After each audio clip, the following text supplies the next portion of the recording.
MRR news ప్రతి దృశ్యం ప్రజాపక్షం నినాదంతో ఆరుభవించి సుమారు 8 వసంతాలు పూర్తి చేసుకున్న శుభ సందర్భంగా 2 తెలుగు రాష్ట్రాల్లో పనిచేస్తున్న స్టాఫ్ రిపోర్టర్లకు, జోనల్ ఇన్ఛార్జ్లకు, జిల్లా కోఆర్డినేటర్లకు, జిల్లా బ్యూరో చీఫ్లకు, క్రైమ్ బ్యూరో చీఫ్లకు, 2 తెలుగు రాష్ట్రాల్లో పనిచేస్తూ ఉన్న అన్ని నియోజకవర్గాల స్ట్రింగర్లకు, MRR news digital media providers కి, ఎంఎస్ఓలకు, సబ్ ఎడిటర్స్ కి, యాంకర్స్ కి, కెమెరామెన్లకు, ఆంధ్రప్రదేశ్ మరియు తెలంగాణ రాష్ట్రాల్లో పనిచేస్తున్న సిబ్బందికి, ఎంఆర్ఆర్ న్యూస్ ఛానల్ వీక్షిస్తున్న ప్రేక్షకులకు ఇవే మా హార్దిక శుభాకాంక్షలు.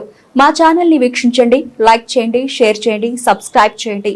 గ్రామీణ ప్రాంతం నుండి పట్టణాల వరకు ప్రతి సమస్యను అధికారుల దృష్టికి తీసుకెళ్లి సమస్య పరిష్కారానికి కృషి చేస్తూ ఉన్న ఎంఆర్ఆర్ న్యూస్ ప్రతి దృశ్యం ప్రజాపక్షం నినాదంతో ఆరంభమై నేటికి 8 వసంతాలకు చేరువలో ఉన్న ఎంఆర్ఆర్ న్యూస్ ఛానల్ అతి త్వరలో విశాఖపట్నం, విజయవాడ, గుంటూరు, చిత్తూరు, నెల్లూరు, శ్రీకాకుళం, కర్నూలు, పల్నాడు జిల్లా, విజయనగరం, బాపట్ల, నల్గొండ, హైదరాబాద్, నిర్మల్, ఆదిలాబాద్, సిద్దిపేట జిల్లాల్లో ప్రసారాలు టెలికాస్ట్ కానున్నాయని MRR news managing director M Raja తెలియజేశారు.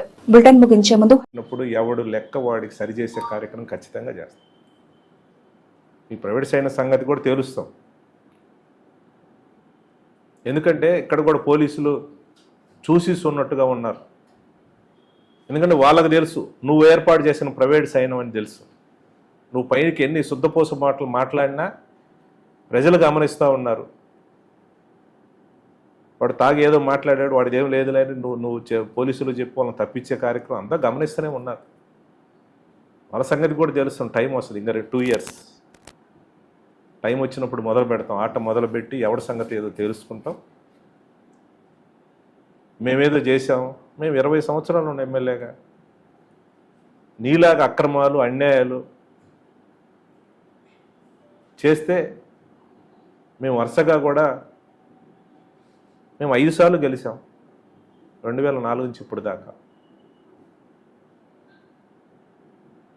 ప్రజలు అంత మరీ తెలివి తక్కువ వాళ్ళేం కాదు. ప్రజలకు అన్నీ తెలుసు కాబట్టే మాకు 5 సార్లు అవకాశం ఇచ్చారు. మాకు ఇచ్చారు కాబట్టే వాళ్ళ నమ్మకాన్ని వమ్ము చేయకుండా మాకు చేతనైనంత వరకు అప్పుడున్న రాజశేఖర రెడ్డి గారి ద్వారా కానివ్వండి, తర్వాత జగన్మోహన్ రెడ్డి గారి ద్వారా కానీ కావలసిన నిధులు తీసుకొచ్చాం. ఈ నియోజకవర్గాన్ని డెవలప్ చేశాం. ఈరోజు నాగార్జున సాగర్ నుంచి ఎర్రగొండపాలెం దాకా నేషనల్ హైవే రోడ్డు వచ్చిందనంటే ఖచ్చితంగా అది మేము తెచ్చాం. మా హయాములో తెచ్చాం. మా జగన్మోహన్ రెడ్డికి ఆశీస్సులతో మేము తెచ్చాం. ఆ రోడ్డు మేము వేసాం. అది డెవలప్మెంట్ కాదని అడుగుతాం. మాచర్ల నుంచి దాచేపల్లి దాకా ఈరోజు రోడ్డు నేషనల్ హైవే రోడ్డు వచ్చిందంటే అది మేము తీసుకొచ్చాం. కేంద్రీయ విద్యాలయం తెచ్చామంటే అది మేము తెచ్చాం. ప్రతి గ్రామంలో గ్రామ సచివాలయం, హెల్త్ క్లినిక్, రైతు భరోసా కేంద్రం కట్టామంటే అది మేము కట్టాం. ఈరోజు మాచర్లలో 30 బెడ్డెడ్ హాస్పిటల్ 50 బెడ్డెడ్ హాస్పిటల్ చేసినామని అంటే మేం చేసాం. గవర్నమెంట్ హాస్పిటల్లో ఈరోజు 5.5 కోట్లతో బిల్డింగ్ కట్టించినామని అంటే అది మేం చేసాం. ఖచ్చితంగా ఎప్పుడైనా చర్చ దేనికైనా సిద్ధం. నువ్వు చేసే అక్రమాలు అన్నీ కూడా ఆన్ రికార్డ్ అన్నీ కూడా నా దగ్గర సేకరించి పెట్టాం. దయచేసి నీ వయసుకు తగ్గట్టు నువ్వు ఈ చిల్లర రాజకీయాలు మానుకుంటే, ఈ చిల్లర చేష్టలు మానుకుంటే నీ పార్టీ కార్యకర్తలు, మీ తెలుగుదేశం నాయకులైనా సరే కొంచెం నమ్మే పరిస్థితి ఉంటుంది. నిన్ను నమ్మే పరిస్థితి ఉంటుంది. ఎందుకంటే ఇదే పోకడైతే ఎవరు నమ్మే పరిస్థితి నీకు ఉండదు. ఎందుకంటే ఎవరిని దగ్గర రాకుండా నువ్వు టోటల్గా మట్టి, లిక్కర్, గుట్కా దగ్గర నుంచి చిన్న చిన్న రియల్ ఎస్టేట్ చేసే వ్యాపారం వాళ్ళు దొరుకునే మట్టి దగ్గర నుంచి కూడా నీ యొక్క బినామీలే కొత్త కొత్త టిప్పర్లు తీసుకొచ్చేసేసి ఎవడు రాకుండా బెదిరించి చేస్తూ ఉన్నారు. ఎవరు తిరిగే పరిస్థితి లేదు. ఇవన్నీ ప్రజలు గమనిస్తూ ఉన్నారు. ఇవి కప్పిపుచ్చుకోవడానికి మా మీద రంకెలేసి మేమేదో చేసినామని నేను గతంలో కూడా చెప్పినాను. నువ్వు గతంలో నువ్వు మీడియా ముందు చాలాసార్లు చాలా విషయాలు మాట్లాడినావు. నాకు అన్ని వేల కోట్లు, ఇన్ని వేల కోట్లు అని ఏదేదో మాట్లాడినావు. స్టిల్ ఈ రోజు కూడా కట్టుబడి ఉన్నాను. నువ్వు మా మీద చేసే ఆరోపణలలో నిజం ఉంటే మేము కబ్జా చేశాను ఇంకోటి చేశాను చెప్పుంటే నీకు 2 సంవత్సరాలు అధికారం ఇచ్చాం, ఇంకా 2 సంవత్సరాలు ఉంది, నువ్వు నిరూపించు. నువ్వు చేసే ఆరోపణలు కట్టుబడి ఉంటే నువ్వు అన్ని వేలు ఇన్ని వేల కోట్లు అంటున్నావు కదా,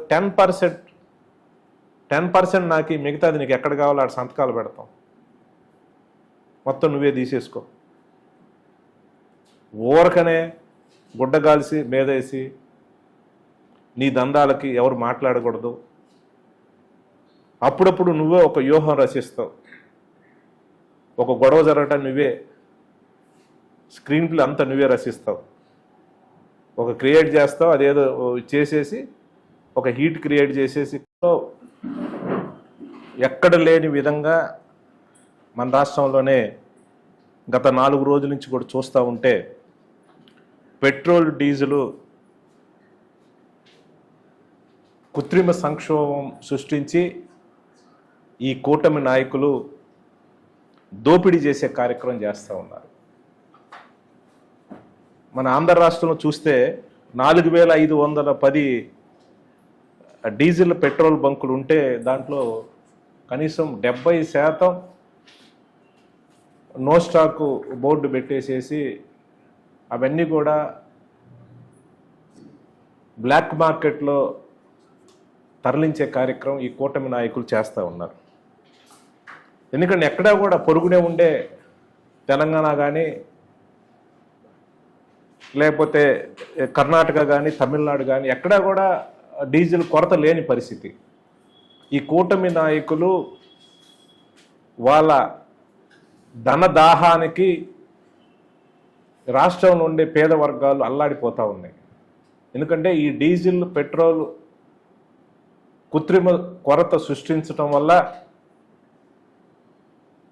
సామాన్య ప్రజలు మీద, ఎందుకనంటే నిత్యావసర వస్తువులు కానీ కూరగాయలు కానీ ఇవన్నీ కూడా ధరలు పెరిగే పరిస్థితి. ఈరోజు చిన్న వాళ్ళు ఏంటంటే ఆటోలు తోలుకొని జీవించే చిన్న వాళ్ళు కూడా ఈరోజు ఇబ్బంది పడే పరిస్థితి. దయచేసి మీ ధనదాహానికి ఇక్కడితో ఆపాలని కూడా ఈ కూటమి ప్రభుత్వాన్ని మేము డిమాండ్ చేస్తూ ఉన్నాం. ఎందుకనంటే ఇప్పటికే 4 రోజులు అవుతా ఉంది. ఎక్కడైనా ఎవరైనా డీజిల్ కోసం అడిగితే చూస్తూ ఉన్నాం, దాన్ని టీవీలో కూడా చూడటం జరిగింది. ఎర్రగొండపాలెంలో ఒక పెట్రోల్ బంక్ దగ్గర అక్కడున్న పోలీసులు లాఠీ చార్జ్ చేసిన పరిస్థితి. దయచేసి